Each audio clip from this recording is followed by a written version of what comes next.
Welcome back. Okay, so this is my first official video, I guess, and I thought the first thing that I should start off with is talking about my burns itself, my injuries, the burns I received, how deep they were, giving you a bit of an insight about what my body went through to start things off. That way you realize why I'm doing the things that I am doing to recover. And I will provide photos as well of some of the sites. That way you can get an idea of what they look like. Okay, so to start off with, I was around 70% burnt on my body. To give you an idea, around 30% of burns can be fatal to someone's life. So yeah, that should give you an idea of how bad and how major 70% is, or anything above 30%. Mine were full thickness burns, so 3rd degree, which means that it penetrated all layers of the skin, the epidermis, the dermis, sometimes even the fat. So yeah, my burns were pretty deep all over my body. And I guess the first thing I can start off with is, yes, as you all have noticed, my face is burnt. Yep, I have a face mask. I received burns to my face. Thankfully, as you can see, my eyes, my nose, and my mouth weren't majorly burnt or affected in any way, which I am very grateful for. But around them and all over my face was burnt. Even my ears were burnt, although they are a bit red at the moment. This one was, as you can see, they had to cut a bit away. So my ears were burnt. My right side is a bit worse than my left side for some reason. They even go down on my neck a little bit here as well, whereas my left side is pretty much okay on the neck downwards. I've got you can see a few of my grafts on top of my eyelids.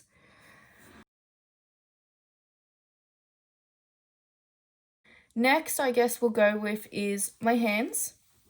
So yes, my hands were also burnt. As you can see, a lot of people have been asking about my fingers. Yes, the tips are gone. Thumbs, I still have all of my thumbs, but my fingertips, they had to cut away up to the 2nd joint, so I've only got from below that joint down. They were pretty much black. I saw photos. I asked to see photos way further down my recovery because I wasn't ready, obviously, straight away. And when they showed me the photos of my fingers when I first came into the Alfred Hospital at Melbourne, they were pitch black. And as soon as I saw them, I was like, oh, okay, so that's why you had to amputate. That answers that question. So yeah, they had to amputate my fingers. There was no coming back from that. They were gone and they were destroyed. And yeah, I'm just grateful it wasn't more. There wasn't more of my hand that needed to be amputated. However, my right side is a bit crappy, not gonna lie. Function-wise, I hate using this hand, honestly. I avoid it as much as possible. Although now I am starting to use it more because I know the more I use it, hopefully the more it'll improve.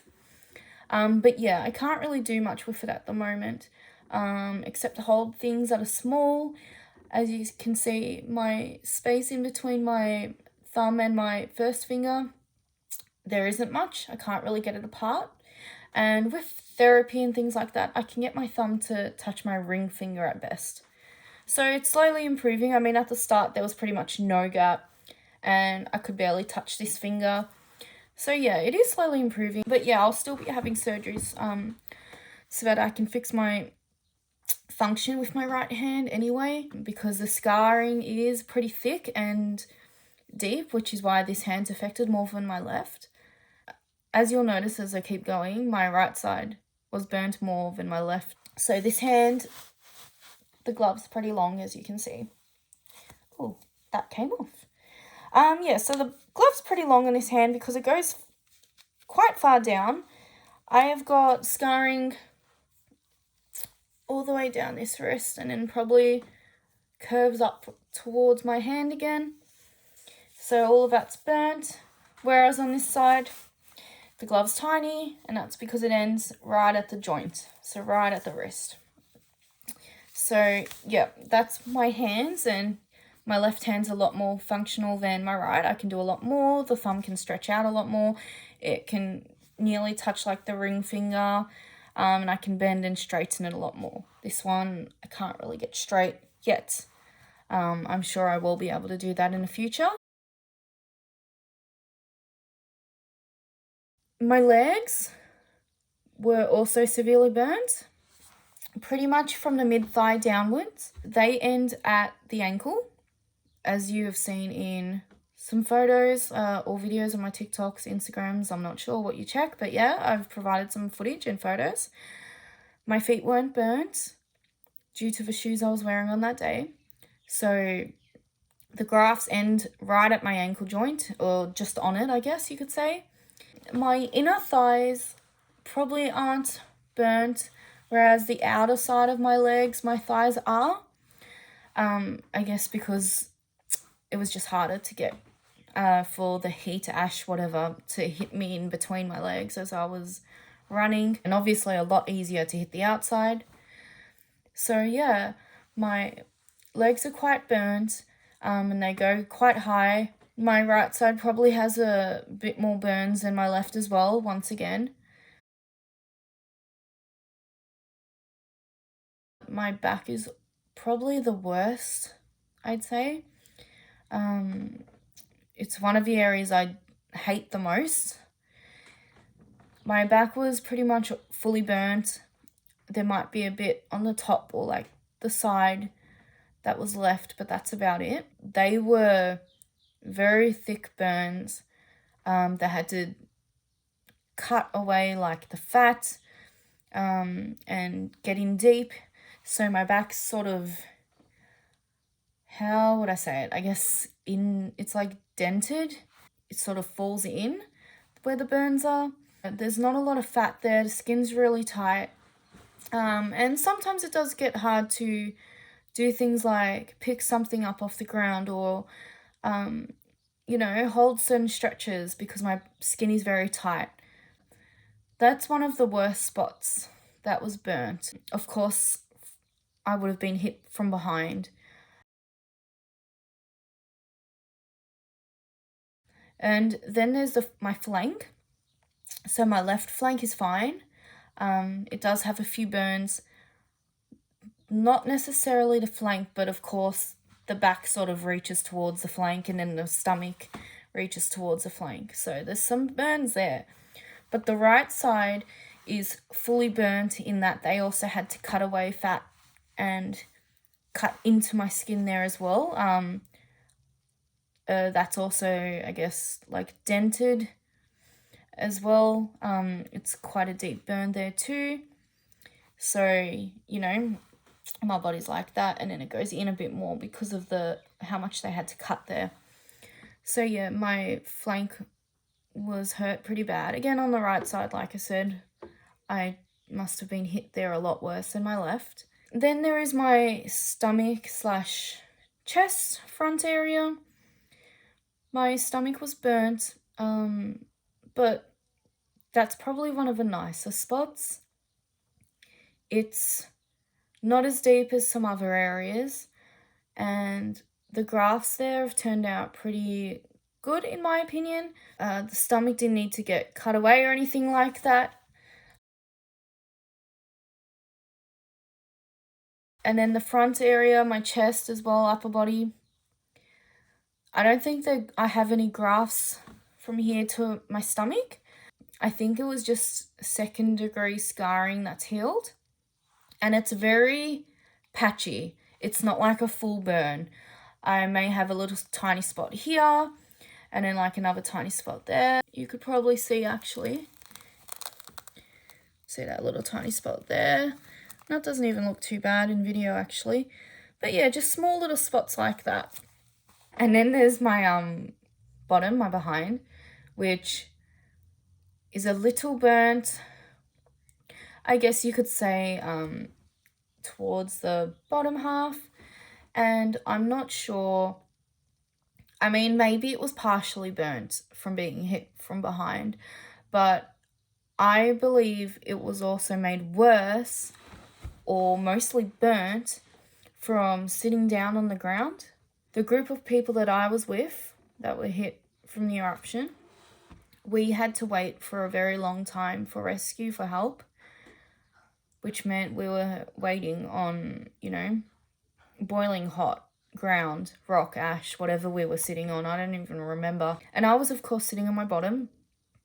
And I remember it hurt so much. And, I was exhausted and tired and fatigued and just done. I just wanted to lie down and rest.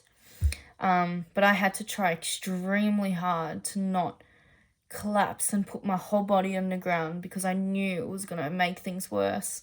Here and there, I may have occasionally tried to rest my back on the ground as well, and then lifted myself straight back up, knowing, just it was too painful to do so. And at the time, I didn't realize how burnt my back was, and that was making it 10 times worse. So yeah, I was trying to stay on my bottom and keep my legs up as well. I think I had my feet on the ground though, because I had my shoes on still. The heat didn't melt away or hurt my shoes in any way, luckily. So yeah, that's how my bottom got burnt, I think. Then I have a little bit of burns on my elbows as well, which I also think is from leaning on the ground. I was trying not to sit with any more of my body besides my bottom. So when I did have to lean back, I of course put my elbows out to try and use them as support on the ground. So yeah, there's just like a little patch of burns around here, and the same on that side. So that's pretty much all my burns related injuries. I also have a few like cuts, I guess just random spots of stitches or staples that were needed because my skin was cut open, I think from rocks or rocks, dust, just things hitting you as well when it happened. So there's a few of those. The areas that you can now guess weren't burnt were, my neck was pretty good, my shoulders were good, my underarms and my arms up to around the wrist areas were good, luckily. And just the tiniest bits around my back weren't burnt as well. So, and my feet. That's not a lot. Most of my body was burnt, and pretty badly. So those spots, they took skin from, of course, to graft the other areas. So those sites have now become donor sites anyway. So they've got like little patches of red skin. Not even red, I'd say like a pale pink. You can't really see them. They are getting close to becoming skin color again. But yeah, they shaved off little layers of skin so that they could cover other areas of my body.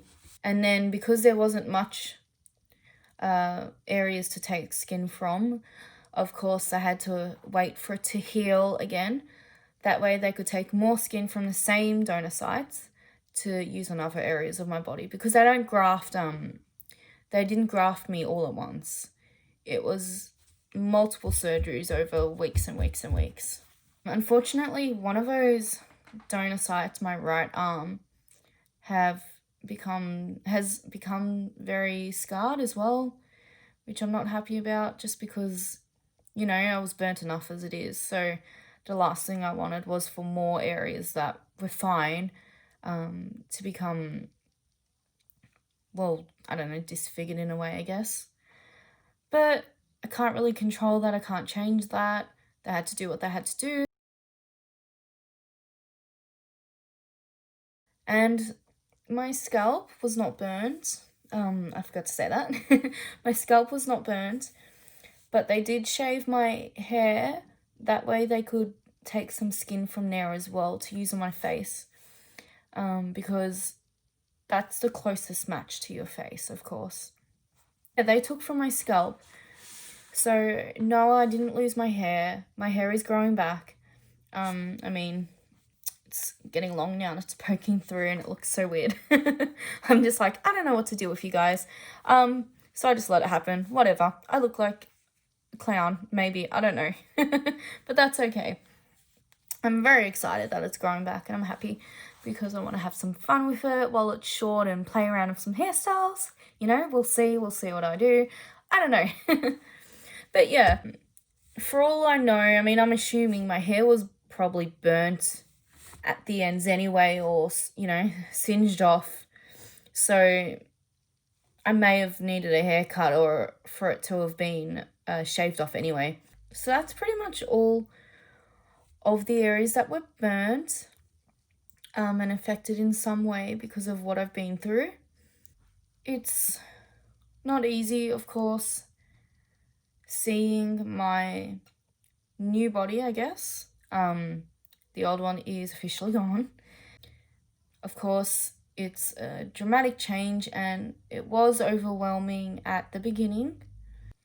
So I've had some time now to get used to it, and I still have a long road ahead of me anyway, where I'll be getting things like laser and future surgeries, which will hopefully help the scarring. People have been asking, will it ever go back to normal? Will your skin look the same as it was before? No. You get a scar, your scar stays there. Even if it does fade, you always know there's a scar there. It's still there somewhat. So just like any normal scar, my scars are permanent as well, and they won't ever look the same. And I've come to terms with that, you know, I can't change that. But I've still got a long road ahead. I've got more things to do in the future to help with the healing. And the scarring still hasn't matured yet. So they give you around 2 years before the scar matures and stops changing. So right now it's still changing all the time. I'm constantly seeing improvements with my body and the skin lightening, you know, going from a strong dark pink to a pale pink, starting to fade. So yeah, I've just got to stick to this journey and stay positive and be patient. Patience is key. Also, not focus on the negatives. I don't see a point in focusing on the negatives because it's just wasted energy. That doesn't mean that I don't get sad and upset or that I don't cry about the changes that I'm going through and things like that. Of course, I have my moments just like anyone else would with anything in life, but I try not to let myself drown in it. I have it, I might cry, I might get upset, and I'll let myself have that moment, but then I'll choose to move forward, be done with it, accept that that happened, then I'll just do something else, take my mind off it, distract myself, or I might annoy my dog because that makes me very happy. He's probably the best thing that I have right now. So yeah, I hope you guys enjoyed hearing about that. And I'm very happy for you guys to keep asking questions, you know? Be inquisitive, be curious. I absolutely don't mind people who are curious because that just means you don't understand and you're willing to understand. And I accept that because everyone's curious. Everyone, you know, not everyone knows everything about everything. And you don't come across people who are burnt very often. I know I myself felt like that when I woke up from this. I felt like I didn't have anyone to talk to and that I didn't know enough people out there. So feel free to ask things. So yeah, thank you guys for listening, and I hope to hear from you all